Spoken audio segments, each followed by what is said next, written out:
আসসালামু আলাইকুম। আমি আজরিন আবৃত্তি করছি কবি কাজী নজরুল ইসলাম রচিত কবিতা নবার নামতা পাঠ। এক একে এক, বাবা কোথায় দেখ। দুই একে দুই, নিগো একটু শুই। তিন একে তিন, ওহো গেছি আলপিন। চার একে চার, ওই ঘরে আচার। পাঁচ একে পাঁচ, ওই দেখ কুলের গাছ।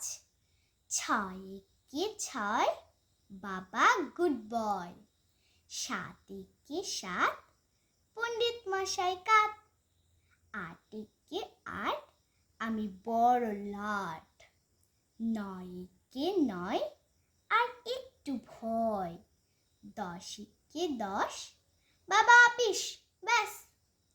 ধন্যবাদ।